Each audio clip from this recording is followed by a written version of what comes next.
Irmãos, presta atenção nesse testemunho aqui. É um testemunho muito forte e muito impactante. Depois eu quero te convidar a deixar o seu like nesse vídeo, comente aqui embaixo, compartilhe para mais pessoas e, é claro, não deixe de se inscrever no nosso canal. O link do episódio completo vai estar na descrição desse vídeo aqui, que está lá no canal Crente Podcast. Assiste o vídeo aqui comigo e depois vai lá assistir completo o episódio no canal Crente Podcast. Assista o vídeo comigo. Aí meu pai, ele tinha 57 anos e casou com minha mãe com 18 anos. E não casou. Fizeram um contrato. E aí teve eu e minha irmã. Só que por que, Jamile, começou a perturbação? A luta começou porque minha mãe já estava com 18 anos, ela já estava saindo de um estupro. Ela foi estrupada antes de conhecer meu pai. Então ela já estava vindo com a vida dela toda destruída. E meu pai já estava vindo do segundo casamento. Meu pai tinha casado 2 vezes. Sim. Quando ele conheceu minha mãe. Então, todos os dois estavam feridos. Meu pai com 2 famílias já mal resolvidas, com vários filhos que ele fez. E a minha mãe com essa situação. E ela teve uma filha do estupro. E aí, com essa situação, meu pai veio ferido, minha mãe foi ferido. Aí fez nós duas, eu e minha irmã. Aí, minha irmã já é bem pequenininha e eu também, minha mãe não sabia cuidar da gente direito. E como ela era muito nova, meu pai com 57 anos, que era um homem que já veio de 2 famílias, já tinha filhos quase adultos já, meu pai, quando ele conheceu minha mãe, os filhos dele já era rapaz já. Aí o meu pai, infelizmente, começou a brigar muito com a minha mãe. Aí aquela brigalhada, brigando, a ponto de agredir na rua, um bater no outro, porque ela era muito novinha para ele. Aí passava na rua, os caras falavam, ei, sogro, então, ei, vô. Então ele ficava doido. Aí eles contavam nela, e ela partia para cima dele. Então era uma briga muito grande, os dois com o gênio muito forte. Então, e ela já saía de uma situação desse estupro, e ela já era bem revoltada, né? Sim. Ela sofria epilepsia também, desmaio. Então, minha mãe sofreu muito. E aí, com isso, entrou nós duas no meio do fogo. Eu e minha irmã foi as vítimas. E aí, meu pai começou a brigar muito com a minha mãe e resolveu ir embora. Só que aí ele foi embora de casa, só que ele não aguentou e voltou e buscou minha irmã. Por que ele buscou minha irmã primeiro? Porque minha irmã é morena e eu sou branquinha. Então, meu pai era moreno. Meu pai era moreno. Sim. Aí ele deu preferência para minha irmã. Foi até onde, na adolescência, veio as revoltas, sabe? Aí ele deu preferência para minha irmã, porque ela falou assim, não, eu vou pegar ela porque ela parece comigo e para mim é ela que é minha filha, eu vou pegar ela. Meu Deus. E deixou eu para trás. Só que a gente ficava muito jogada. Por quê? Porque minha mãe não cuidava da gente. Então, meu pai começou a ver a gente do lado de fora da casa jogada, de qualquer forma, toda suja, né? Os cuidados que uma criança tem, a gente não estava tendo. E a gente não sabia se cuidar sozinha, né? A gente era criancinha mesmo. E aí, meu pai começou a ver a gente jogada, pegou minha irmã um dia que ela não estava em casa, foi lá, pegou, já tinha separado da minha mãe e levou minha irmã embora. Só que aí diz ele que a minha irmã ficou chorando muito. Aí, ele voltou e buscou eu. Aí ele falou, vou pegar ela também. Aí ele me pegou. Só que ele sabe que eu era filho dele. Só que ele falava que eu não era, porque eu era branca. Aí ele falava que a filha dele era minha irmã, que a minha irmã era morena. Aí ele falava que a minha mãe tinha traído ele, feito eu, entendeu? E isso foi crescendo isso no coração dele e ele levou isso pra minha adolescência. Foi aonde aconteceu tudo, entendeu? Ele deixou isso pra adolescência. Aí pronto, aí pegou nós duas, pronto. Quando minha mãe chegou em casa, que ela viu que nós duas não tava, acabou. Aí começou a confusão. Porque aí minha mãe queria achar meu pai. Aí ela começou a perseguir meu pai. Todo lugar com meu pai mudou. Arrumou uma outra mulher, que essa mulher foi uma mulher que cuidou de mim, da minha irmã. Foi minha madrasta. E, por incrível que pareça, ela cuidou da gente até a gente casar. E essa mulher, a Maria, ela amou muito a gente. Amou como filha. Amou mesmo. Mas provocou ciúme na minha mãe. Aí o trem piorou. Porque aí a minha mãe não aceitava. Aí toda vez que minha mãe descobria onde que meu pai morava. E aí, para piorar ainda, meu pai foi no juiz e o juiz assinou para tomar nós duas dela. Aí tomou as duas. Aí o pai dela assinou também. O próprio pai dela assinou também. Assinou. Aí ela ficou muito revoltada. Aí ela falou, não, até meu pai assinou, então, mas é porque minha mãe não estava com a cabeça boa. Sim, eu acredito que é por causa do que ela viveu, sabe? Mas naquela época, Jamile, não tinha esse cuidado que a gente tem hoje, de um psicólogo. Não tinha nem condições, não tinha nem condições naquela época para colocar ela numa clínica da alma, alguma coisa. Ninguém tinha nesse pensamento. Então, por isso que, ou seja, ela teve que viver os traumas. Aí os traumas trazem o quê? Você faz o que está no seu coração. Então, os traumas trazem revolta. Então, ela começou a jogar para fora o que estava dentro do coração dela. Aí, começou a ficar muito assanhada, né? Porque ela conheceu o sexo da forma errada, né? Aí, ela foi mais para o lado também de prostituição. Então, isso trouxe esse distúrbio na cabeça dela para o lado sexual. Então, aí, meu pai, com essa brincadeira, mudou. Ela descobriu, aí ele mudou. né? E aí eu lembro que ele pegou um dia nós duas, eu e minha irmã, pelo braço, no dia não sei se é tribunal, não sei como é que fala, não sei se era tribunal, no dia lá na frente do juiz, pegou nós duas, ele conseguiu colocar tanto nós com tanto medo dela, que ele tinha tanta certeza que nós não ia ficar com ela, que ele pegou nós duas e jogou em cima dela no dia lá de assinar. Então tá, fica com sua mãe, então, vai lá, ela quer, então fica. Jogou nós duas em cima dela. Menina, nós duas gritou tanto. Porque ele já tinha trabalhado também a nossa mente. Sua mente, né? Nós criancinha, né? Aí, pra você ter ideia, até 12 anos de idade, mais ou menos. Vocês tinham medo? Até 12 anos de idade, se eu visse a minha mãe na escola, eu ficava olhando para ver se eu via minha mãe. Sim. E aí a gente tinha medo, eu tinha muito medo da minha mãe. É tanto que eu e minha irmã, quando minha mãe aparecia, nós corria para a rua pequenininha. Eu lembro que a minha irmã atravessou linha de trem pequenininha, correndo a minha mãe de noite, que a minha mãe descobria a nossa casa. A gente corria e escondia debaixo da cama dos vizinhos, pessoas que a gente nem conhecia, entrava e começava a correr, esconder debaixo das camas quando minha mãe aparecia. Então, assim, a gente ficava apavorada quando ela aparecia. Sim. E a nossa infância toda foi assim, correndo a nossa própria mãe. A nossa infância toda. Aí teve um dia que foi muito difícil. Por quê? Porque meu pai foi trabalhar e aí minha mãe descobriu. Aí meu pai mudava. Aí descobria, a polícia vinha, meu pai batia na minha mãe batia na minha madrasta, e nós tudo no meio, eu e minha irmã vendo tudo. Aquela brigaiada, aí a polícia vinha, prendia meu pai, por um dia pelo outro, aí prendia minha mãe, aí minha madrasta ficava ensanguentada dentro de casa, e a gente no meio daquele turbulhão todo. A infância foi toda assim. Aí teve um dia que foi mais pesado. Meu pai foi trabalhar e minha mãe chegou e meu pai não estava. Aí ele pegou minha madrasta sozinha com nós. E minha madrasta era bem forte, minha mãe também, sabe? Todas as duas fortes, você imagina. Aí minha filha resolveu pegar a minha irmãzinha, minha irmã Luciné, que é magrinha. Na época ela era magrinha, nós duas éramos muito magrinhas, sempre foi magrinha, puxou meu pai. Então a minha irmã pequenininha, uma pegou do lado do braço e a outra pegou do outro. Só que aí elas ficou cega, as duas. E não via que a minha irmãzinha estava gritando no meio, e quase que estourou minha irmã no meio. E eu desesperada vendo a cena. Ah, minha filha, naquela hora meu pai chegou. Aí alguém, não sei quem foi chamar meu pai. Quando meu pai chegou, ele também ficou cego. Aí foi isso tudo nós vivemos na infância. Olha aí, como que a criança cresce desse jeito, numa situação dessa. Aí meu pai já chegou também cego, já pegou, sabe aqueles negócios de caminhão? Tem. Aí meu pai tinha um negócio desse em casa, minha filha. Aí pegou e começou a correr, ficou cego. Quando ele viu que estava estourando minha irmã no meio, aí começou a correr atrás da minha mãe. Que negócio. Aí quando ele viu minha mãe, ele começou a bater na cabeça dela com aquilo. Bateu na cabeça bastante. A ponto dela começar a desmaiar. Meu Deus. Aí pronto, aí ela correndo, ele correu, ele pegou, ainda conseguiu pegar ela. Não, aí depois socorreram ela, né? Socorreram ela, naquele momento ela começou a desmaiar, mas depois ela voltou. Aí a minha irmã não viu nada que aconteceu, mas com certeza que ele chegou a polícia, levou todo mundo. Aqui toda briga chegava a polícia. Aí meu pai mudou para longe, aí pegou eu e minha irmã e mudou para longe, lá pro Espírito Santo. A minha mãe não conseguiu ir lá, não. Quando ele mudava para mais perto, ela achava. Sim. Mas para essa longe ela não conseguiu achar a gente, não. Aí lá que nós começou a nossa vida, mais ou menos com uns 11 anos de idade, mais ou menos. E eu lembro, onde que eu te falei que eu comecei a intimidade com o Espírito Santo, como eu tinha muita perturbação na infância, e eu só via tormento, eu não via paz, Só que o meu pai, ele era engraçado, ele tinha o lado dele, que ele tinha a vida toda mal resolvida, bagunçada, ele veio com a vida toda bagunçada para fazer nós duas, eu e minha irmã, ele também nunca abriu mão do evangelho. Ele sempre foi as duas coisas.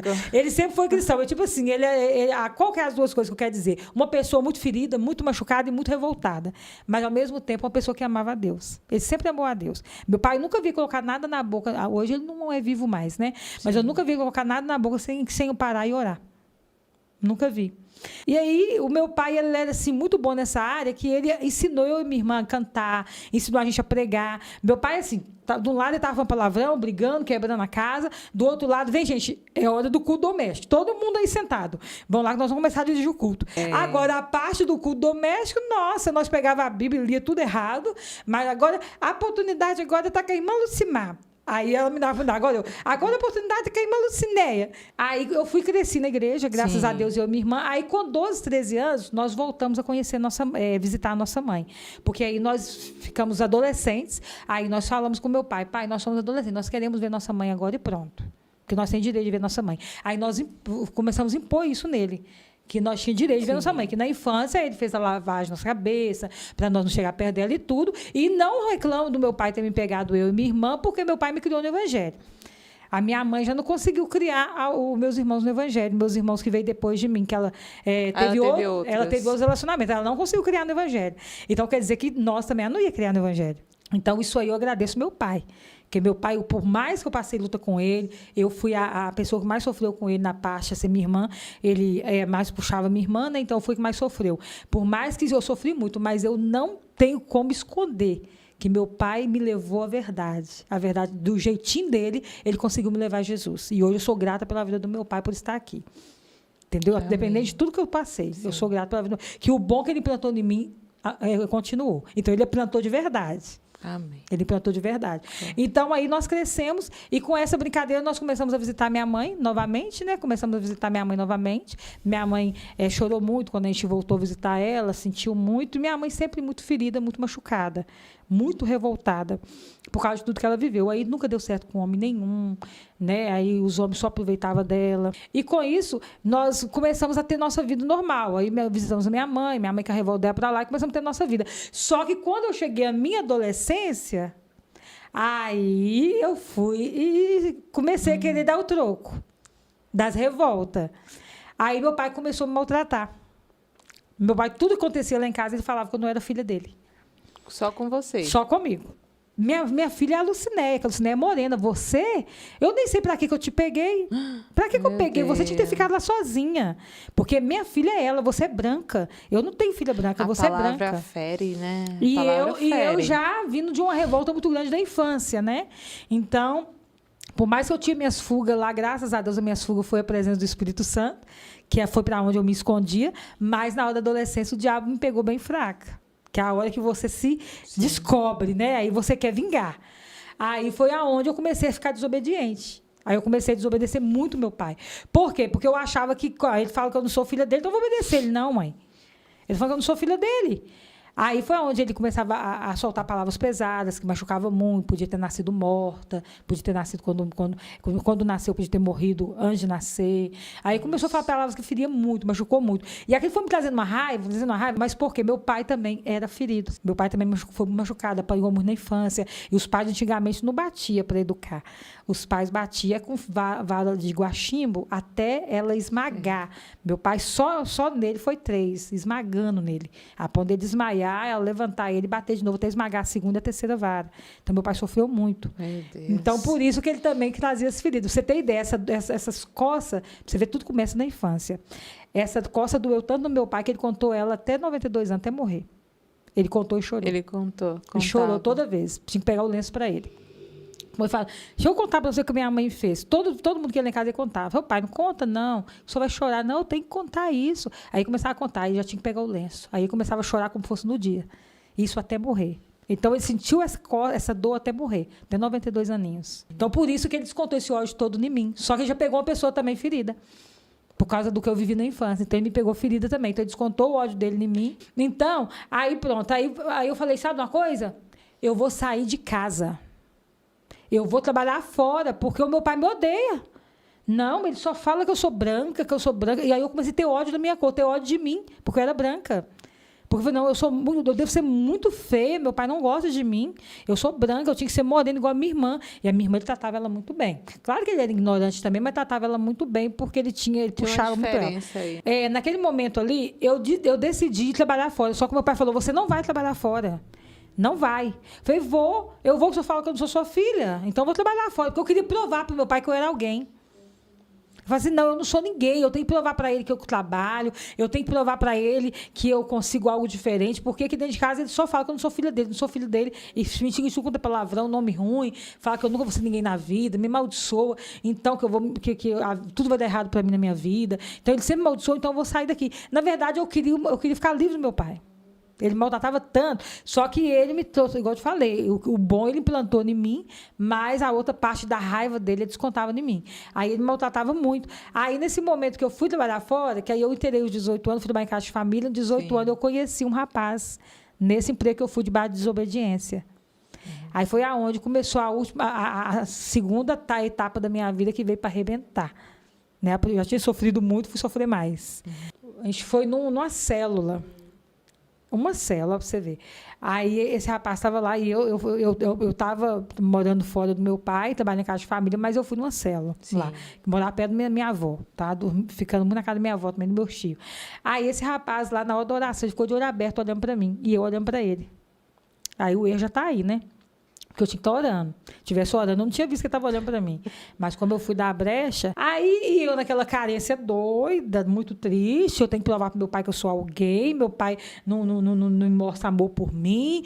E como eu fui ficando mais rebelde, meu pai foi mostrando menos amor ainda, porque você vai ficando rebelde, a pessoa vai te rejeitando mais ainda, né? Que ele já estava me rejeitando por causa da revolta dele. Eu fui ficando mais rebelde ainda. Aí que ele não queria nem ver minha cara mesmo. Aí foi aonde ele foi, no final da célula, ele me chamou para conversar. Depois a gente se viu de novo. A segunda vez que a gente se viu, aí, infelizmente, olha pra você ver a cabeça minha. Segunda vez que eu vi o cara, ele me pediu para namorar, eu aceitei. Nem se conheceu. Nem sabia assim, quem né? era, nem sabia o sobrenome, nem a vida dele, nada. Ele só falou que ele morava liberto, que ele era cristão. Ou seja, eu acreditei no que ele falou. Né? Aí eu falei assim, eu posso pensar? Quando ele me pediu para namorar, eu falei, eu posso pensar? Ele falou assim, você tem 5 minutos. Ele falou? Você tem 5 minutos. Aí comecei a namorar com ele.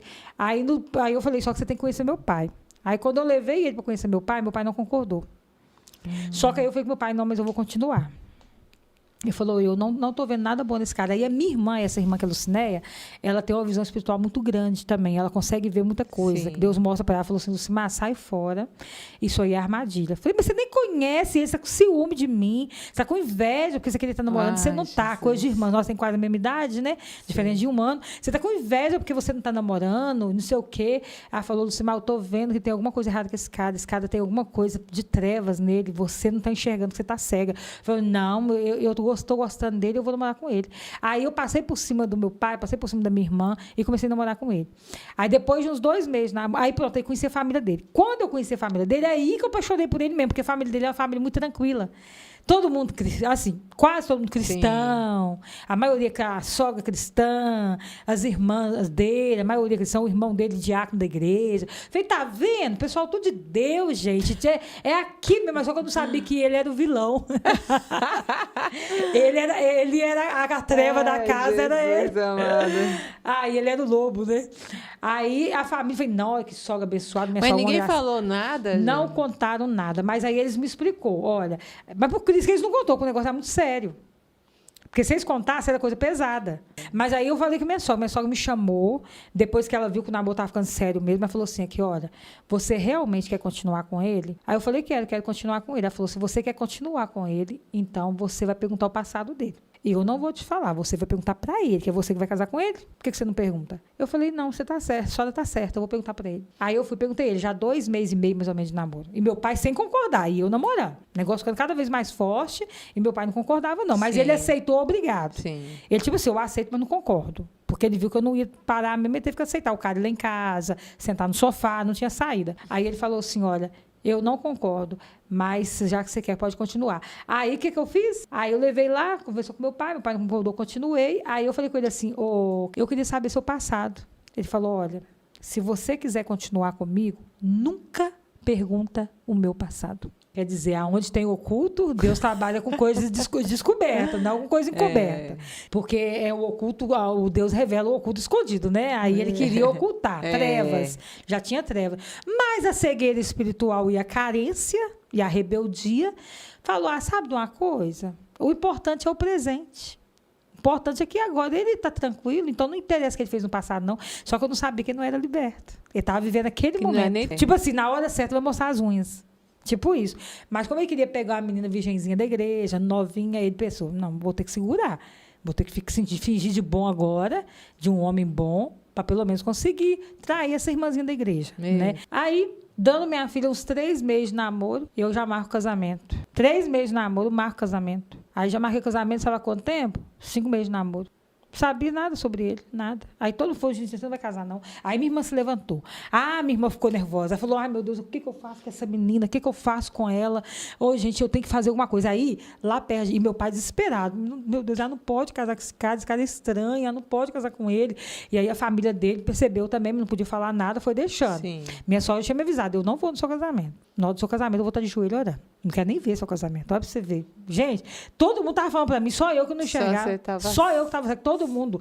Imagina a sogra falando, eu nem vou, que eu não vou participar de um trem desse, e a pessoa, se a mãe do cara falar isso, Meu Deus. eu tava cega, a revolta tava. Eu queria ficar livre do meu pai. O meu erro foi esse, eu queria ficar livre do meu pai de qualquer jeito. E eu pensei, casando, eu fico livre dele. Ainda próprio pra ele, que tem pessoa que me ama. Olha a cilada do diabo. Cegueira purinha. Aí pronto, aí tinha um irmão, um pastor que morava lá perto de casa, que ele revelava. Tinha um pastor que morava lá perto de casa que ele revelava. Sabe essas igrejinhas de fundo de quintal que a pessoa abre ela mesma? Sei. Só que a minha irmã estava tão desesperada, a gente nunca gostou muito disso, que a gente acredita em revelação e tudo, só que a gente não concorda muito com esse negócio de ir atrás de profeta. A gente acha assim, se Deus quer falar, ele envia o profeta até a gente. Agora, se tiver num culto, Deus levantar alguém, Deus envia a pessoa até você. Sim. Mas você ficar caçando profeta é perigoso por quê? Porque se ficar caçando profeta, você pode pegar uma profetada, né? Profetada que fala, né? Aí você sabe o que aconteceu? Minha filha, nessa hora que ela falou assim, vamos fazer o seguinte, vamos lá naquele quintalzinho, aquele pastor lá que faz revelação, ele fazia os cultos no quintal dele mesmo. Aqueles que fingem que é pentecostal e tudo, mas era pessoa falsa. A gente achava que... A gente ficava em dúvida, não sabia. Achava ele meio estranho, mas ele não mostrava nada, né? Então a gente achava que poderia ser cristão mesmo. Mas que era estranho, era. Aí minha filha falou, se ele falar que Deus mostrou que não é de Deus pra você, você para com isso agora. Porque a minha irmã estava desesperada. Sim. Falou, vou ter que levar esse pastor, que aqui perto de casa, que ele mexe com revelação. Aí, sabe o que aconteceu? Levou a gente. Aí quando levou a gente pra lá, o pastor começou a orar. De repente o pastor falou... Ih, minha filha, já era pra ter casado. Ah, Jesus. Isso é de Deus demais. A minha irmã ficou desesperada. Meu Falou, agora Deus. pronto, acabou com a minha irmã. Aí eu falei, aí eu tô assim pra ela, eu falei que você que era de Deus. A cegueira. Eu falei que você que era de Deus, fiquei toda feliz. Minha filha, depois nós foi descobrir, esse pastor, sabe o que acontece com ele? Ele vai pro Rio de Janeiro, e Rio de Janeiro, eles matam ele com não sei quantos tiros.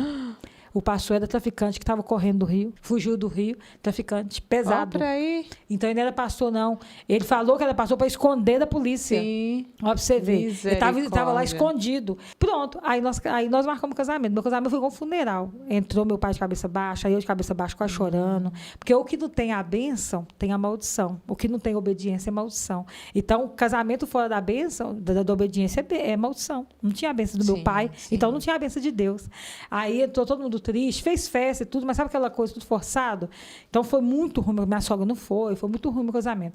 Pronto, aí começou. Depois de 2 anos, mais ou menos, 2 anos, ele mostrou quem ele era.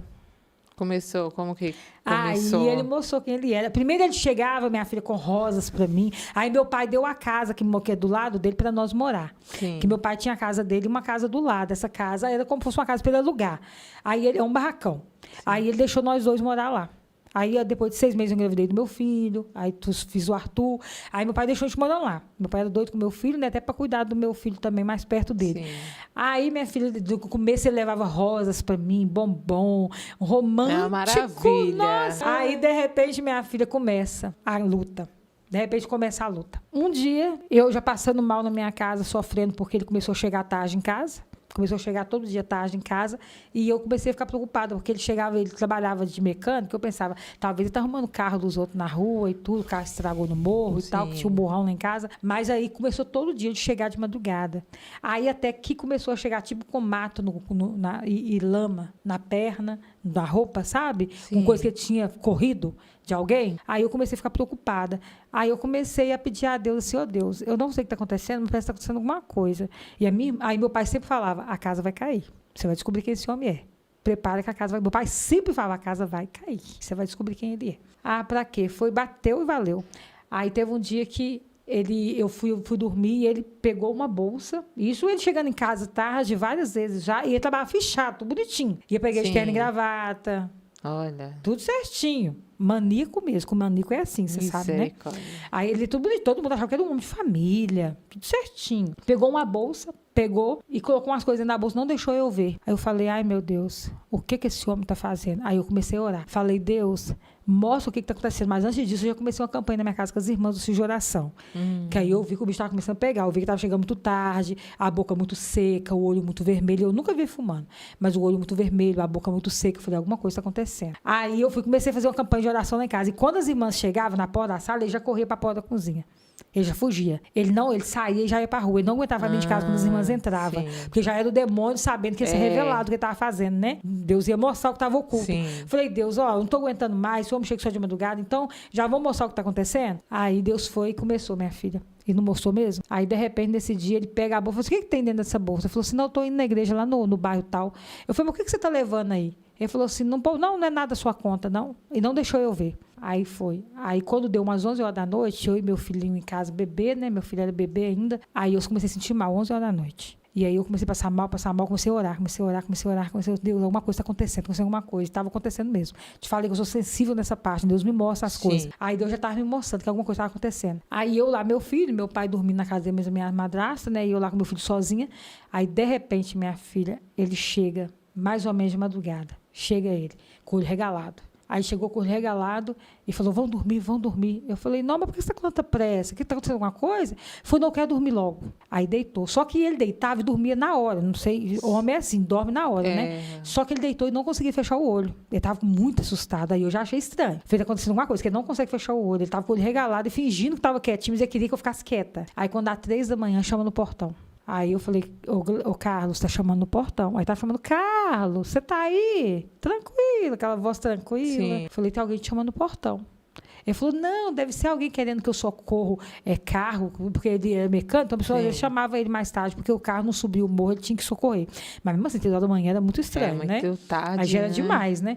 Aí chamando no portão. Aí eu falei, eu vou ver quem é. Quando eu chego na janela pra ver, eu vejo um tanto de polícia. Tudo com a arma na mão. Aí eu falei, meu Deus. Ô, Carlos, quem tá na porta é a polícia. Ele falou, não atende, não entra pra dentro e fecha a janela, fica quietinha. Aí eu fiquei quieta. Aí eu não deitei, não, fiquei em pé. E ele ficou lá no quarto, lá, sem saber o que fazia.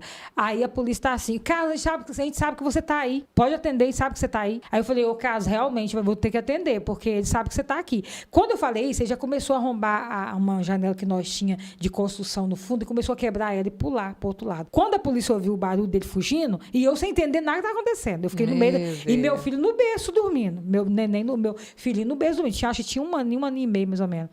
A polícia começa a chutar o portão e começa, abre esse portão, dona, agora! Abre o portão agora, que ele tá fugindo! Aí a polícia começa a atirar, minha filha, tanto de polícia começa a atirar no quintal da minha casa. E meu filho lá dentro, o bebezinho, começa a atirar pra parede, atirar pra tudo quanto é lado. E eu no meio do tiro, e até pegou minha cachorra começou a gritar, atirou na minha cachorra. E aquela loucura. O que eu fiz? No meio do tiro, eu corri, consegui abrir o portão, porque eu tava nervosa, tremendo, eu não consegui abrir, a chave caía, até consegui abrir. Consegui abrir o portão, a polícia entrou, aí outros policiais já desceu por baixo, já atirando pra pegar ele no fundo, que ele percebeu que ele correu pro fundo. Eu pego meu filhinho novinho, de 1 ano e pouco, e saio no meio do tiro com ele no colo, e corro lá, meu pai dormiu no andar de cima, e corro lá e subo para colocar meu filho lá no quarto do meu pai, porque aí eu fui, bati na porta do meu pai já começou a ver o barulho e veio, né? Sim. Aí eu já encontrei com meu pai, com meu filhinho no colo, falei, pai, coloca ele aí com a mãe, que eu chamava ela de mãe, né? Coloca ele aí com ela e vem que o bicho pegou aqui. Agora o bicho tá pegando. Aí vem pra cá logo, vamos pra lá. Ele falou, a casa caiu? Eu falei, pai, a casa caiu. Ele falava isso todo dia comigo, a casa vai cair. Você vai descobrir que homem é esse. E ele não sabia de nada. Só que ele sentia, né? Ele mesmo sentia. Eu tava cega, ele sentia. E a oração que foi feita lá em casa pra Deus mostrar. A polícia vai e começa a procurar ele foge. Aí a polícia entra na minha casa e começa a jogar tudo pra cima. Tudo. Começou a jogar tudo pra cima. Colchão, procurando droga. Falei, gente, eu nunca vi esse homem fumando. Aí a polícia tá assim, calma, dona, calma. Mas, gente, o que ele fez? Eu chorando, tremendo, desesperada. Gente, o que ele fez? Alguém me fala, por favor, o que ele fez? Calma que a senhora não vai acreditar. Não adianta falar que agora a senhora não vai acreditar. A gente vai falar daqui a pouco. Aí o tenente vai conversar com a senhora. Aí o tenente veio.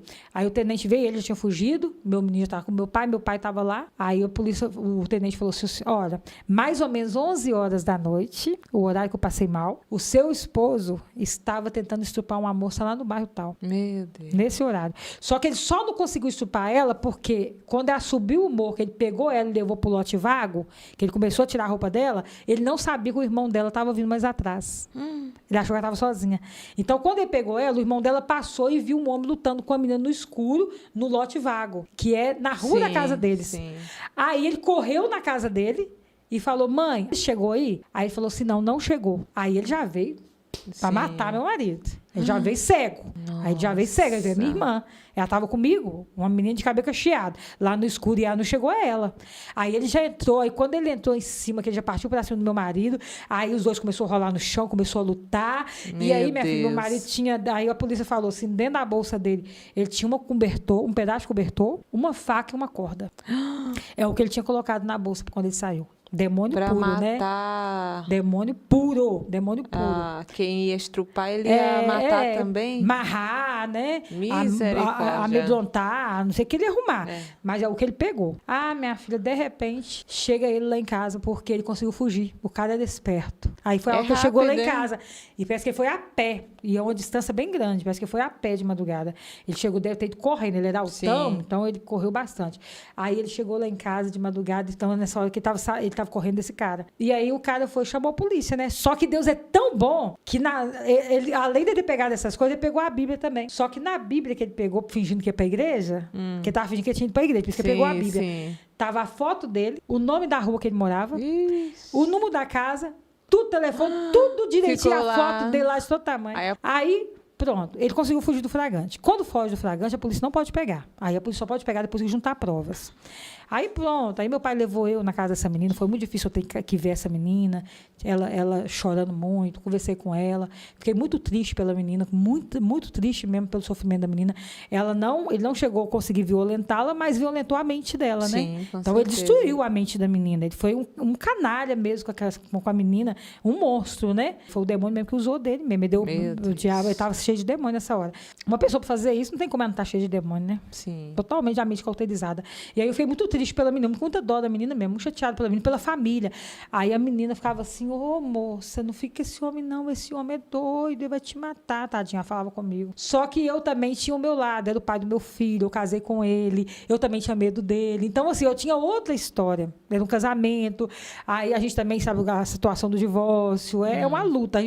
A minha mente estava um turbilhão, tinha acabado de casar, eu estava praticamente na lua de mel. Sim. 1 ano e pouco, 2 anos, eu estava na lua de mel com ele ainda. Meio que lua de mel ainda, vivendo com o mesmo casamento, né? Aí pronto, aí minha filha, depois disso, a polícia, ele fugiu do flagrante. Aí ele foi lá em casa, ele voltou lá em casa depois, ele fugiu. Aí depois a polícia falou: não dorme aqui não, porque ele pode voltar e a gente não sabe como é que ele tá. Dorme na casa do seu pai. Aí eu fui pra casa do meu pai, dormi na casa do meu pai e realmente ele voltou. A gente viu a luz acendendo, ele arrumou, colocou tudo no lugar. No outro dia eu voltei, tava tudo arrumado. Tudo que tava jogado, ele arrumou tudo. Deixou tudo arrumadinho. Ele deixou uma carta pra mim, falando: olha, não foi eu que fiz isso, é mentira deles. Aí ele começou a se dar como inocente. Não foi eu, isso é mentira, eles armaram contra mim. Aí, como ele era tão esperto, ele falou: eu ia pensar, como que ele sabe o que ele estava falando então? Aí ele falou, aí ele escreveu na carta: eu ouvi eles passando, eu estava escondido quando eu fugi do flagrante, eu ouvi eles passando e falando. Mas como que ele era esperto? Que eu ia pensar, como é que ele sabe, sendo que ele não foi ele? O que estava acontecendo? E para mim, por que ele correu se não era ele? Olha, você vê que mentirada. Lógico que era ele. Aí a Bíblia lá com a foto dele, a bolsa dele, tudo. Sim. Mas a gente que é esposa, nessa hora a gente tranca a mente da gente. A gente vem da negação. Ver a verdade, a gente não quer a verdade porque a gente sofre. Então é a negação. Sim, é o momento da negação. Sim. Aí foi onde aí de repente ele fugiu, aí foi triste. Essa parte foi muito triste, que foi a parte que ele veio, ele voltou lá em casa e foi a parte de despedir do meu filho. Aí doeu muito. Essa parte doeu, porque meu filho já ficava em pezinho, né? Quase 2 aninhos. Aí ele ajoelhou na frente do meu filho e olhou no olho do meu filho com a bolsa dele, magrinho, pele e osso já, estava acabado. Deus. E eu veio naquela situação e saber que tudo era por causa da minha desobediência. Mas ele ia para onde? Para cadeia? Não, ele ia embora, fugir. Ele queria fugir. Porque ali ele ainda podia fugir, porque a polícia não podia pegar ele ainda. Tava ali. Porque ele fugiu do flagrante. Né? Aí ele foi e negando que não era ele, mas aí quando ele ajoelhou pro filho dele, aí ele falou: o papai te ama, mas o papai vai embora. O papai vai se despedir de você. E naquele momento eu fiquei com dó, porque o meu filho começou a chorar como estivesse entendendo. E ele era uma criancinha. Aí as águas começou a descer. Sabe quando você chora assim, sem fazer barulho? Só as águas de sentimento? Aí as águas começou a descer no olhinho do meu filho. E quando eu vi aquela cena, ele chorando de um lado, com a vida destruída, derrotado, porque por mais que ele foi usado por Satanás, o diabo usou dele e tudo, é uma alma. Ali era uma alma que o diabo estava destruindo. Porque eu sei que é muito fácil. A pessoa, quem ouve meu testemunho mesmo, fica, nós tinha que matar. Eu sei que as pessoas pensam assim. Só que as pessoas esquecem também que aquilo ali é uma alma que deu brecha para Satanás. E aí Satanás aproveita da fraqueza da pessoa e destrói a vida da pessoa. Ali estava destruindo um pai também, que tinha um filho, um marido, que estava com a mente toda cauterizada. E com certeza também veio de revolta. Então todo mundo tem uma história. Todo mundo tem uma história. Aí, só que não justifica. Aí pronto, aí a polícia foi e um dia, aí ele foi nesse momento embora. Nesse momento que eu estava despedindo do meu filho, foi o momento que doeu mais em mim. Por quê? Porque o meu filho estava passando uma coisa por culpa da minha desobediência, aí doeu. Porque eu vendo o meu filho abraçando o pai dele, despedindo o pai dele pequenininho, por causa do pai dele joelhado, olhando ele olho a olho, ali os dois chorando e eu sabendo que aquela dor que o meu filho estava sentindo era por culpa minha. E é algo que eu sabia que ia refletir depois. E refletiu na adolescência do meu filho. Aquela despedida ali do pai dele. Então, eu sabia que era culpa minha. Aí eu me culpei muito ali naquele momento. Aí eu chorei muito também.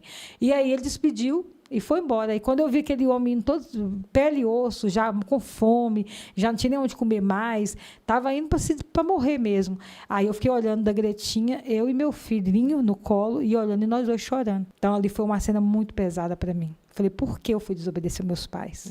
Não precisava de eu estar vivendo isso agora. Um homem indo embora, que vai morrer a qualquer momento. Aí pronto, aí ele foi embora, a gente viu ele, eu vi ele indo embora, eu vi que esse homem aí acabou, esse homem aí está destruído. Aí depois de um dia a polícia me liga, falou assim que, olha, seu marido está preso, você precisa vir na cadeia, trazer roupa para ele e uso pessoal, e não dá para você visitar ele, você só vai trazer as coisas para ele porque aí dava uma gargalhada, ele está deformado. Você vê o preço do pecado, né? A Bíblia fala, há caminhos que parecem bons, mas no final são caminhos de morte. Aí é onde fala que a desobediência leva à maldição. Aí pronto. Então, assim, eu estava sofrendo uma pressão psicológica de todos os lados. Aí foi aonde o meu pai começou a me pressionar para separar dele. Falou, não, você tem que largar esse homem.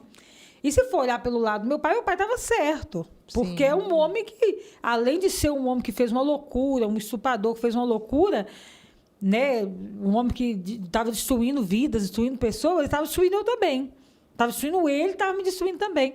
Só que o meu outro lado, já falava de um lado como alma. Eu já comecei a ver ele como uma alma que eu sabia que, infelizmente, a qualquer momento ele ia morrer mesmo por causa da situação.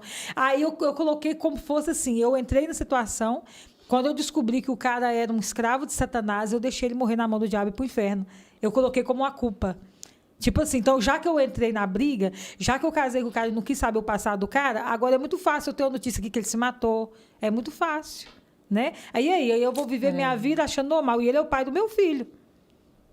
E meu filho ia pensar o quê disso? Então, eu falei... E você, infelizmente, né? A pessoa que entra numa vida dessa, aí sabe que a pessoa não vai viver muito tempo. Mas aí eu comprei uma briga feia com meu pai. Que meu pai falou, não, então você não vai separar dele? Eu falei, não, pai, eu vou lutar por ele. Não para ele viver comigo de novo quando sair de lá, eu vou lutar pela alma dele. Ah, meu pai virou o bicho comigo. Aí meu pai falou, então tá, então se você não vai separar desse homem, a partir de hoje, a casa que eu te dei, eu tomo ela, você tá na rua e eu tomo seu filho. E você já lembra que meu pai já tinha feito isso comigo, com a minha irmã, as gerações com a sua mãe, né? Com a minha mãe. Então, eu queria fazer a mesma coisa com o meu filho. Aí, eu ia viver o mesmo com a minha mãe, né? Aí eu falei, não, pai, você não pode tomar. Eu falei, posso? Você está com depressão. Você cai na rua e desmaia. Eu comecei a ter depressão muito forte, eu dava crise de ansiedade fortíssima. Aí eu comecei a dar uma dor de cabeça insuportável, eu desmaiava na rua. Isso sem ter nada. Eu ia lá, fazia os exames, não tinha nada. Não tinha nada. Ansiedade, depressão. Depressão, crise de ansiedade, por causa que a minha mente estava muito nova para tanta coisa. Porque eu já tinha começado a minha guerra fugindo da minha própria mãe lá na infância. A minha vida toda foi vendo polícia, meu pai batendo minha mãe desmaiando, minha madrasta arrebentando a minha mãe arrebentando a minha madrasta, só sangue descendo. A minha infância foi toda assim, fugindo para a rua, na frente de carro, criança correndo da minha própria mãe. Depois eu ainda entro numa situação dessa. A minha mente não estava pronta. Aí, com isso, o tempo foi passando, e eu fui ficando cada vez pior. E como meu pai tomou a casa, aí meu pai fez eu sair mesmo. Aí eu tive que sair, porque eu não abandonei meu marido. Aí meu pai fez eu sair da casa. Ele falou, não, então você vai sair realmente da casa. Aí, quando eu saí da casa, e assim, uma coisa que eu nem gosto muito de falar, mas que doeu muito em mim, que eu não queria ter feito, mas como eu estava vivendo a situação, eu era obrigada a fazer, que era ficar com ele lá na cadeia. Aí essa parte doeu bastante. Porque nessa época ele já estava me ameaçando de morte. Lá dentro? Se eu não ficasse com ele. Ele já estava me ameaçando de morte. Ameaçando ele colocava você. pessoas para mijar na rua. Meu Deus. Às vezes eu estava passando, homens vinham e me davam bilhete, que era bilhete escondido, bilhete que ele mandava me dar, me ameaçando eu e toda a minha família. Se você não ficar comigo, eu mato você e toda a sua família. Meu Deus. Eu não sei se ele teria coragem de fazer isso, mas como é que vai saber? Aí essa parte me machucou muito. Que eu ficava com ele, era tipo um lençol que dividia a cadeia dos visitantes tudo lá fora. Estava todo mundo lá fora e eu do lado de dentro com ele, só um lençol. E os policiais ficavam cá fora tudo gargalhado e rindo. Meu Deus. Aí essa parte doeu. Essa parte eu não queria que tivesse acontecido. Mas foi o preço da desobediência. Né? O preço que eu paguei por desobedecer meus pais, meu pai.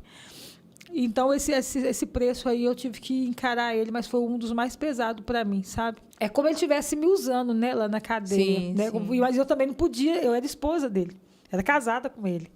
Então, foi uma situação difícil. E eu não queria abrir mão dele, porque eu pensei, se ele se matar lá dentro, ele tentava se matar direto. Se ele se matar lá dentro, eu vou ficar com consciência pesada. Aí meu filho vai crescer falando, mas você também abandonou ele lá dentro, né, mãe? Por que você não não lutou até ele sair para mim? Você já sabia que ele ia morrer mesmo? Por que você não lutou até ele sair? Quando o meu marido me abandonou, começou a fazer essa situação lá na cadeia, me humilhar e tudo, tentar querer me matar, o meu pai, quando ele me jogou para fora de casa, eu não tive mais para onde ir. Só que eu estava com depressão profunda, estava com crise de ansiedade, síndrome do pânico, e foi aonde eu tive que trabalhar em casa de família desse jeito. E meu pai não deixava eu chegar perto do meu filho. Quando eu chegava perto do meu filho, o meu pai fazia uma lavagem cerebral na cabeça dele e falava que não chega perto da sua mãe, porque sua mãe e seu pai te odeiam, por isso que eles não estão com você. Meu Deus. Então, aí, naquele momento ali, eu falei assim, sabe de uma coisa? Eu vou trabalhar em casa de família. Que aí eu venho na minha casa só final de semana. Aí, quando eu vier na minha casa no final de semana, aí o que acontece? O meu pai me vê menos, aí ele vai brigar menos comigo. Aí eu acho que é bem mais fácil, não precisa de eu ficar perto aqui de casa. E aí eu trabalhando lá, ele me vê menos, ele vai brigar menos comigo. Aí quando eu vim, quem sabe, quando eu venho no final de semana, ele deixa eu ver meu filho. Meu filho, ele escondia atrás da porta, toda vez que eu chegava, e falava assim, não chega perto de mim não, mamãe. Não põe a mão em mim não, mamãe. Você não pode pôr a mão em mim. Eu falava, por quê, filhinho? Porque você me odeia, mamãe. Eu sei que você me odeia, você está mentindo. O vovô falou que você e o papai me odeiam. Então, assim, era muito difícil. Você vê o seu filho, você já não está conseguindo ajudar, porque você está sofrendo. Então, você já não está conseguindo ajudar seu filho, porque você está doente, debilitada, e ainda sabendo que está sendo, enquanto você está trabalhando sem poder, mas você tem que trabalhar, e não pode ficar dentro de casa com ele ainda está sendo feita uma lavagem na cabeça dele. Aí, quando você chega perto dele, ele não acredita no seu amor. É muito difícil. Foi muito difícil que eu passei. Mas eu mereci tudo isso, que foi o preço que eu paguei por ter desobedecido meu pai, né? Então, eu violei o maior mandamento com promessa. Mas que doeu, doeu. Doeu muito. Aí eu fui trabalhar lá numa cidade que tem lá. Aí eu fui trabalhar em casa de família e cheguei nessa casa de família e com depressão. Então eu sofri muito, eu trabalhei doente. Já estava com depressão, tratando com psicólogo. Só que eu tinha que trabalhar, eu estava pele e osso. Estava magra mesmo. E eu já sou magra, eu estava magrinha, perdi mais de 10 quilos. E eu era bem mais magra do que eu estou agora, eu era magra mesmo. Então eu estava pele e osso, cheguei lá igual um caco. Aí eu comecei a trabalhar nessa casa de família, só que Deus, ele é tão lindo, sabe, Jamile, que Deus, quando ele quer encontrar a gente, ele acha a gente em qualquer lugar. Aí a primeira casa de família que eu entrei, a mulher não deixava eu comer. Ela fazia uma medida de comida com as panelinhas, aí eu fazia, ela falava, a medida é essa, aí eu fazia comida, salada, cozinhar, tudo direitinho, e a Fava coloca em cima da mesa e depois você fica lá no seu quarto esperando eu, meu marido e as crianças comer. Depois você vem e retira a mesa. Aí eu pensava, eu vou ir retirar a mesa, mas pelo menos eu vou comer o resto, né? Assim, o que sobrar eu como, e eu morrendo de fome. Eles iam comer lá para 1 da tarde, eu morrendo de fome. E ela não deixava pegar fruta, nada. O que eu fazia? Eu tinha umas pratinhas, eu ia para a padaria e comia pão com salame. Ela não deixava eu comer na casa dela. Aí, e eu morava lá, na casa dela. Eu dormia lá.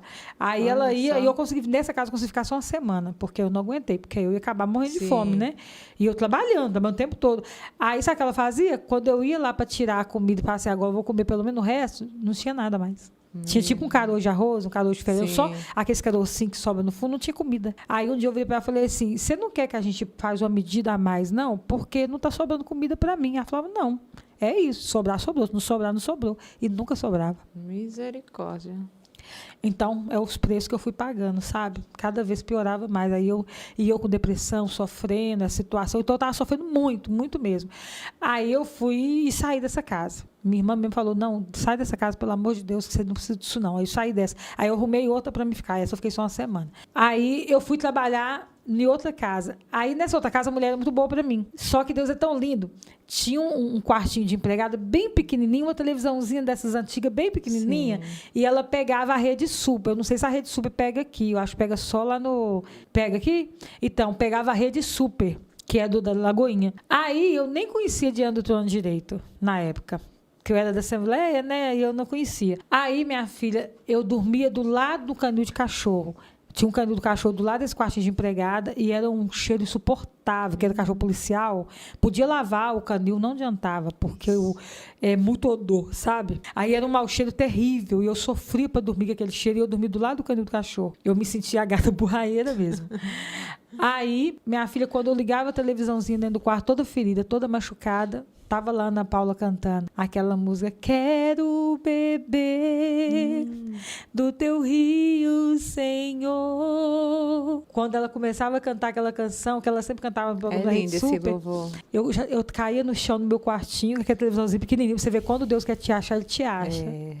Você acredita que Deus começou a me curar ali nesse quartinho de empregada? Aquilo ali eu ia rolando no chão, eu ia chorando, saudade da minha casa, saudade do meu filho, meu Deus. Eu quero ser curada. Eu não quero viver essa situação. Eu tenho um filho, Deus. Eu sei que eu errei, mas o Senhor tem poder para me curar. Deus, por favor, cura minhas feridas. E ali o louvor vinha e derramava. O meu coração se derramava naquele chão, aquele odor terrível, aquele cheiro que eu dormi do lado certinho do canil do cachorro. E eu naquela humilhação, sabe? O quarto pequenininho, televisão pequenininha. Mas foi aonde Deus começou a me curar. E aí teve um dia que eu falei assim, eu vou ir lá na Lagoinha pela primeira vez, que é a grandona, né? A sede. Eu nem sabia como é que ia lá. E eu consegui um dinheirinho de passagem. Eu fui toda arrebentada. Aí eu lembro que quando eu entrei, ela é bem grande, a Lagoinha, né? Sim. Aí quando eu entrei na Igreja Batista da Lagoinha, eu falei, eu me senti o Mefibosete. Eu me senti, eu sou um lixo, o que eu estou fazendo dentro dessa igreja? Eu sou um lixo. Aí eu me escondi de todo mundo. Falei, eu não vou deixar ninguém me ver, eu vou ficar escondido, que eu só quero sentir a presença de Deus. Eu preciso ser curada. Aí, naquele momento ali que eu entrei, quem estava ministrando? A Ana Paula. Aí ela estava ministrando, aí eu comecei a chorar, eu sentei a última lá do banco, fiquei escondidinha lá, aí ela estava ministrando, aí quando ela parou de ministrar e falou assim, e eu estava com muita raiva do meu pai, eu estava sentindo falta do meu pai, saudade de um abraço de pai, eu estava precisando conhecer Deus, o amor de Deus de verdade, para me preencher esse abraço que eu estava sentindo do meu pai, que eu estava me sentindo muito rejeitada pelo meu pai, muito rejeitada, que o meu pai falava para me sumir, para não pisar lá mais, que o filho não era meu, o filho agora era dele, eu estava sofrendo muito com meu pai. Estava me humilhando por eu não ter abandonado meu marido na cadeia, né? Eu dou razão pro meu pai, mas Deus sabe todas as coisas, né? Deus sabe no final o que ia acontecer, por isso que ele estava me dando forças também, né? Aí ela falou, você que está sentindo falta de um abraço de um pai, eu quero que você venha aqui na frente. E você vai dar um abraço, todos vocês que estão sentindo falta de um abraço de um pai. Você vai dar um abraço todos esses irmãos que estão aqui na frente. Aí colocou, né, os obreiros lá na frente. E você vai sentir esse amor que você nunca sentiu. Agora você vai ser abraçado pelo pai. Aí, na hora que ela falou isso, aí todo mundo abraçou todo mundo e ninguém teve coragem de abraçar ela. E ela também estava lá. Mas aí eu fui arrastando lá para frente e sobrou ela. Todo mundo estava abraçando alguém, sobrou ela. Eu falei, como que um lixo como eu vai abraçar a Ana Paula Valadão? Eu sou um lixo. Como que eu vou abraçar essa mulher? Mas aí, naquele momento, eu não aguentei. Ela falou, quem quiser pode vir, eu tô aqui, pode vir, pode me abraçar, que você sentiu o abraço do pai. Ana Paula, ela é muito humilde, sabe? Sim. Aí ela abriu os braços assim, quando ela abriu os braços, eu pensei, eu não tô nem aí, é lixo mesmo, mas eu vou abraçar ela. No momento que eu abracei a Ana Paula, Jamile, eu não sei o que aconteceu, Deus desceu ali naquele lugar, é como eu tivesse ido só para aquilo ali, sabe? Sim.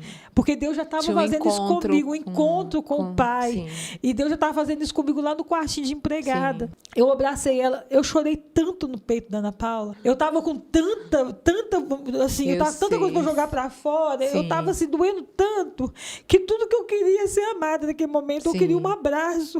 E eu não podia isso com meu pai. Eu não tinha, meu pai já estava me desprezando. E eu falava, gente, meu pai sempre falou que eu sou branca, que eu não era filha dele. Eu preciso achar esse amor de pai. Eu não consegui ainda. Eu quero achar um pai que me ama de verdade. E naquele momento ainda fui procurar um marido que me destruiu mais ainda, que eu não consegui achar um amor de verdade também. Então eu fui sendo só rejeitada. Aí ela foi abraçando, ela foi me apertando. Aí eu senti realmente que é o Espírito Santo que estava me abraçando, sabe? Sim. E naquele momento eu senti o amor de Deus, o amor verdadeiro de Deus como pai. Depois disso, ali Deus foi preenchendo as lacunas, sabe? Por isso que eu falo, toda pessoa que sente falta, que sente a orfandade, sente a falta de um pai. Talvez você está me assistindo agora e você não tem um pai. E você não encontrou esse amor ainda, você não encontrou esse pai ainda verdadeiro. Você foi rejeitado, você foi humilhado, talvez pelo seu pai. Ou você nem conheceu o seu pai. Quando você abraçar o próprio Deus, o amor de Deus na sua vida, se abraçar o Espírito Santo e sentir o abraço dele, você nunca mais vai sentir a falta de um abraço de um pai. Porque o abraço de Deus, ele preenche todo o vazio. Todo vazio. Ele te preenche por dentro e por fora. Ele te consome, o amor de Deus, ele te constrange. Ele consome o que não presta e constrange você com o amor dele. O que não presta, ele tira e o amor dele te acolhe. E ali, ele foi me curando, tirando lixo. E eu fui jogando tudo em cima da Ana Paula. Aí eu comecei a urrar. Eu gritava, eu urrava. Porque eu senti mesmo o amor de Deus. Sim. Porque eu fui ali para abraçar mesmo. Eu queria sentir o abraço de um pai. E eu fiquei com medo de abraçar ela, porque primeiro por ela ser uma mulher muito importante. E eu me senti um cachorro morto ali, como Mefibosete. Eu senti um cachorro morto desse aqui nessa igreja. Eu sou pior do que um lixo aqui nesse lugar. E eu não queria nem que as pessoas me vissem. Mas sabe quando é o próprio Deus que está te chamando? Assim, eu pensava assim. Mas sabe quando é o próprio Deus que está te chamando? E naquele momento eu senti, mas ela abriu o braço, eu falei, não tem jeito. Eu preciso de um abraço. Eu preciso ser amada agora. E Deus sabe, talvez eu não ia nem conseguir. Se Deus não fizesse aquilo ali comigo, porque Ele me levou naquele lugar. E Deus me curando. Só que aí, quando eu falava com meu pai verdadeiro, da terra, meu pai da terra, ele já vinha com toda a mágoa de novo, porque ele também estava ferido. E meu pai não me magoava porque meu pai era ruim. Meu pai era ferido. É porque a ferida dele nunca foi fechada. Sim. Meu pai foi uma bênção na minha vida. Meu pai me criou no evangelho. Meu pai me tratou bem, nunca deixou faltar de comer para mim. Meu pai sempre trabalhou e eu, minha irmã, sempre comeu. Mesmo coisa assim, regada ali, mas nunca passou fome, sabe? Nunca passou frio. Meu pai cuidou muito da gente. Ainda plantou o principal na minha vida, que é Jesus. Claro que a experiência eu tive por conta própria, mas ele plantou a verdade. Sim. Eu só tive experiência com Jesus porque eu descobri quem era a verdade. Então, eu fui buscar essa experiência em Jesus porque alguém me apresentou ele. E quem apresentou foi meu pai. Porque você sabe que a experiência é você e Deus. Sua mãe pode criar na igreja, mas a experiência com Deus é você que vai ter. Viver essa experiência é pessoal, isso aí é pessoal. Você sentir Deus falando com você, isso aí tudo é você e Deus. Mas alguém tem que te apresentar a verdade. E foi meu pai que apresentou. Então, isso aí eu sou grata para sempre a Deus pela vida do meu pai. Então, aí só como ele era ferido, ele me feria. Aí foi aonde eu saí de lá e teve um dia, aí eu voltei e falei assim, sabe uma coisa? Aí eu fui pro encontro, mas aí antes de eu ir pro encontro, eu falei, eu vou voltar para casa do meu pai. Eu vou voltar, vou ficar perto do meu filho, eu vou pedir perdão pro meu pai, eu preciso que o meu pai me perdoe, que me aceite de volta. Aí eu liguei pro meu pai. Falei, pai, eu lembro que eu tava com a mochila nas costas e eu tava perto de uma linha de trem. Aí eu liguei pro meu pai e falei, pai. Ele falou, quem tá falando? Aí eu tava na casa de família, né? Ficava a semana Sim. toda, então ele não me via muito. Eu, pai, sou eu, a sua filha, Lucimar. Eu falei, não tenho essa filha, não. Você não é minha filha. E por que você tá viva ainda? Já era pra você ter morrido, menina. Por que você não morre? Aí, naquele momento que ele me falou isso, eu tava perto da linha de trem. Aí, na hora, o diabo falou, então chegou a hora. Agora é a hora de você tirar a sua vida e acabar com a sua vida aqui hoje. Morre, eu não quero ouvir falar mais seu nome. Você não tem pai, você não é minha filha. Acabou, não tenho nada com você mais. E desligou o telefone na minha cara. Aí, naquela hora, o diabo falou, você já tá na hora de colocar um ponto de final nessa história. Agora chegou a hora. Aí, naquele momento ali, que eu fui pra linha de trem, o diabo joga na frente, quando o trem vier, você já se joga com tudo. Que aí você acaba com isso agora. E seu pai vai ter notícia agora que acabou. É bom, quem sabe, né? E aí ele vai se sentir até aliviado. Porque eu sei que trouxe problema para casa. Então agora ele vai ficar livre. Então acaba com isso, alivia seu pai de uma vez, alivia sua família, você envergonhou sua família. Aí no momento que eu fui para a gente esperando o trem passar, olha o que Deus fez. Como que Deus, por isso que eu sou apaixonada com louvor. Deus fez, Jamile, que viesse um louvor tão alto no meu ouvido. Eu pensei que parece que era algum camelô que colocou. tocou, ou algum som de alguma loja. Eu não sei o que Deus fez naquele momento, mas ele veio tão alto que parecia que estava vindo direto do céu. Se alguém colocou, Deus fez a pessoa colocar de uma altura que penetrou dentro do meu ouvido. Eu caí de joelho na linha de trem, no chão, no meio da rua. E naquele momento ali eu comecei a sentir. O Senhor, realmente era Ele que estava trazendo aquela música no meu ouvido, e o Senhor me dando livramento de morte. Aí naquele momento Ele trouxe para mim Isaías 15, 49, 15. Pode uma mãe esquecer do filho que cria, do filho do seu ventre?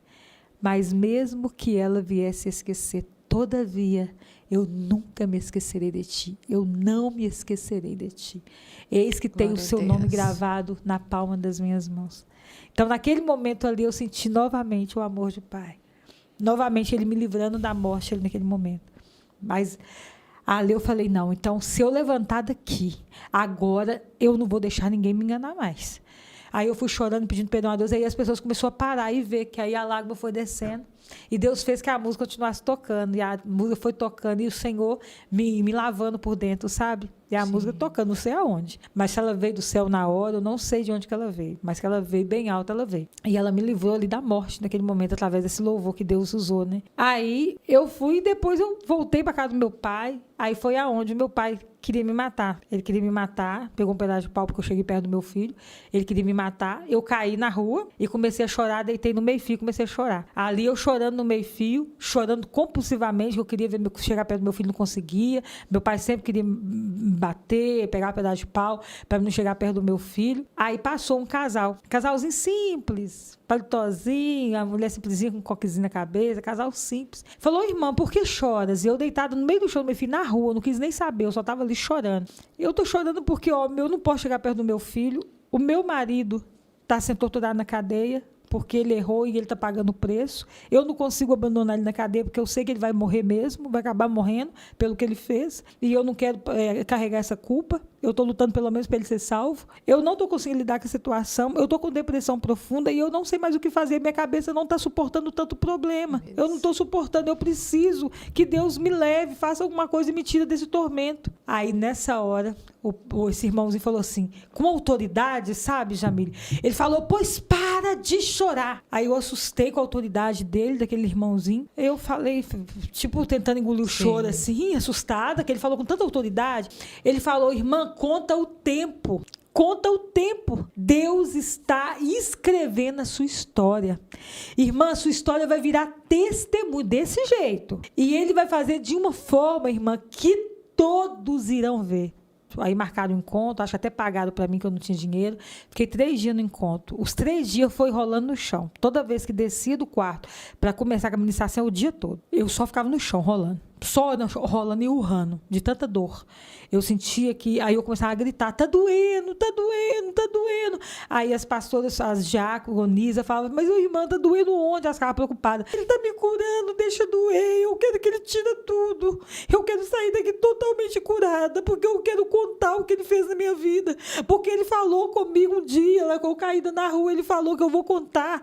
E Deus vai usar da minha história para curar pessoas. Então deixa doer, ele tá fazendo a cirurgia no meu coração. Tinha muita ferida, por isso que eu te falo que Deus tem que curar, a pessoa tem que deixar Deus curar.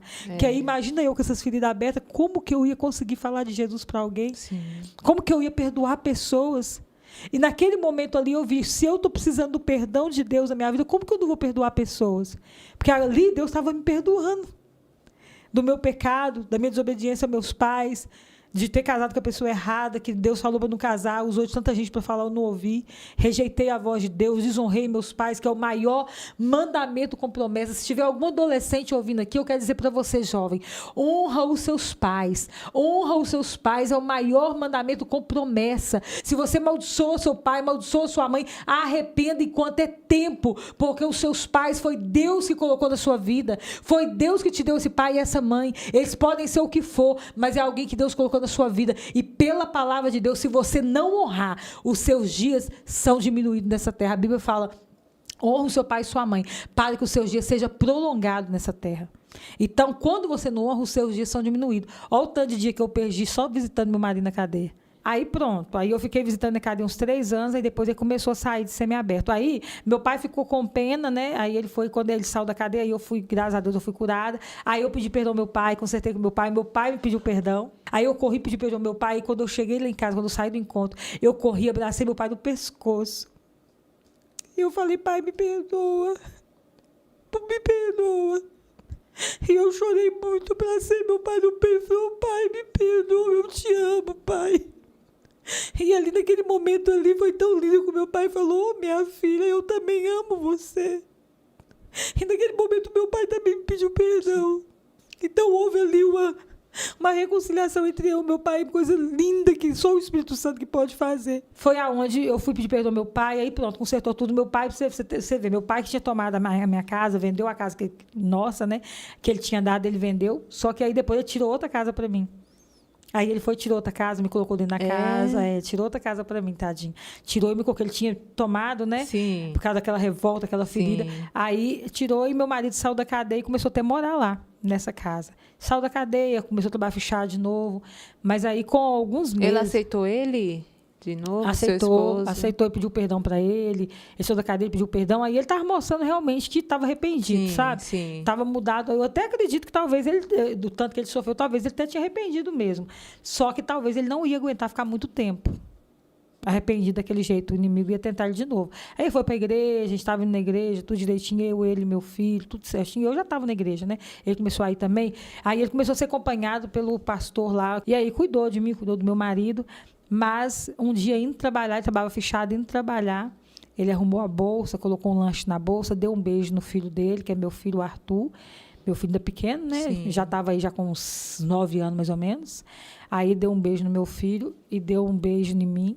Aí, depois de 15 minutos, o interfone tocou, que ele tinha acabado de ser assassinado com 5 tiros, indo trabalhar. Aí, segundo o que o pessoal fala, é que o cara parou ele e falou, se você mudar aqui do bairro, você vai viver. Mas o crime que você cometeu, você não é perdoado por nós. Ele falou, a gente está vendo que você está indo para a igreja, a gente está vendo que você está indo com a sua esposa, vocês estão certinho e tudo, você está certinho com a sua esposa e tudo, você parece que está querendo mudar mesmo. Porque ele veio passar indo para a igreja comigo, né? Só que morar aqui, não. Aí a gente não aceita, não. Você pode viver sua vida, deu a chance para ele, né? Pode viver sua vida em outro lugar, mas aqui não. Aí ele debateu, falou, não, eu não vou sair, não. Eu não vou sair, não, porque eu já paguei tudo que eu tinha que pagar e paguei quase com a vida. Então, como eu já paguei o meu erro, e agora eu vou viver com a minha esposa, a gente está com uma casa nova, eu vou viver aqui com ela, não sou obrigada a sair, porque eu já paguei o que eu tinha que pagar. Só que ele não entende que o bandido não pensa assim, né? Não. O bandido não perdoa. Deus perdoa, o bandido não. Aí o cara foi falar, então tá, você não vai... E ele em Campo Cabu, sem trabalhar. Então tá, você não vai sair por bem, você vai sair por mal. Aí na hora que ele falou isso, o cara falou, espera que eu vou ali. Ele, como ele também viveu nesse mundo do crime, ele sabia. Se o cara falar, eu vou ali, já foi buscar arma. Só que ele não correu. Parecia que era para ele morrer. Meu Deus. Ele não correu. Ele continuou andando de costa ainda, indo pro ponto de ônibus. De costa ainda. Nossa. Aí o cara veio e pegou ele por trás. Já correu lá, pegou a arma e já deu 5 tiros nele. Meu Deus. Por trás. Parece que tinha chegado aquela hora, sabe? Aí hoje é só eu, sozinha, e o meu filho.